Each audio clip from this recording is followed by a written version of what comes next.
Okay, Kenrick, little video just to wrap up here, mate. So, one of the big things we're working on today was your hand path, right? So, uh, in a nutshell, this was your old swing on the left at the start of the session. You can see how your hands are coming away from your body, right? So that we get to P2, and your left arm's kind of moved away from your body. You can see your hands have definitely moved further away from your body. This was your swing towards the end of the session. You can see how your hands moving significantly more inward now, right? Put a little circle where your hands are there. They're actually still inside the green line, right? And that takeaway then is going to affect the backswing. You see how your hands are going upwards more, right? So then at P3, your left arm is only, your left arm is only a little bit inside your shoulder. Whereas if you start off by moving your hands inward, by the time you get to P3, your left arm's going to be a lot more across your chest. You see the hands and the club start dissecting through the base of your trail bicep, right? So now we've got our left arm in this position, and at the top of the swing we can get our hands behind our right shoulder, right? So we put a line up from our right shoulder, we put a little circle where your hands are, and then you swing at the start of the session. Put a circle where your hands are, draw a line up from your right shoulder. You can see your hands are kind of on top of your right shoulder, right? Also look what it's done to the club face, right? Club faces start to get a little bit more closed, whereas before it was kind of open a little bit, right? So just changing hand path is then going to enable us to come down and hit the ball. There you go. So as you're coming down, look, you see how the club and your hands are coming through the middle of your bicep now, your trail bicep.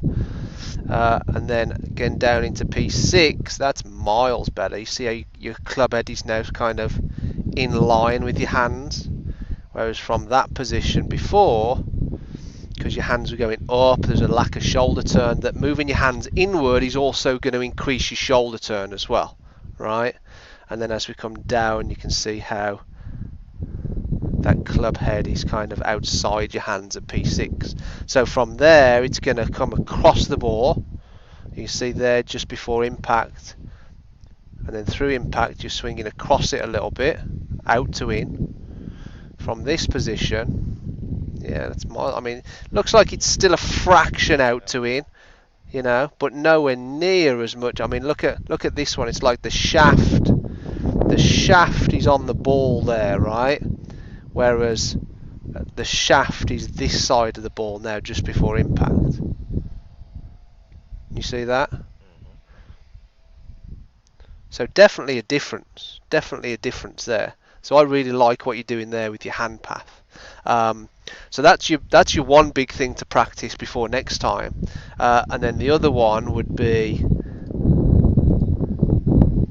just what you're doing with the hips. Right now, we pulled up your swing a few weeks ago, and your hips were definitely not moving forward past that red line, right?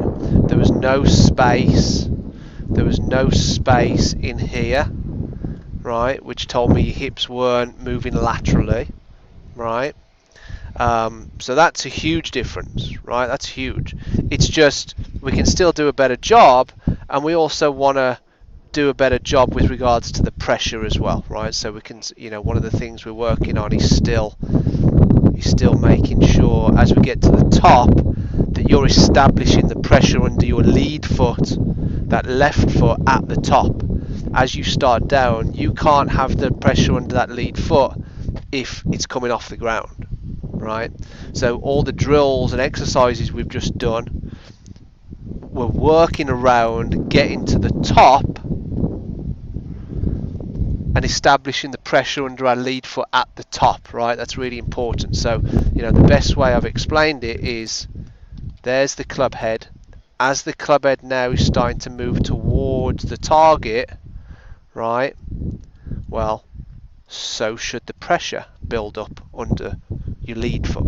If the club head's moving towards the target, the pressure needs to be moving towards the target as well, meaning you get it from the trail foot in the takeaway back and establish the bias in the lead foot before you get to the top. That's what you need to remember. Good stuff.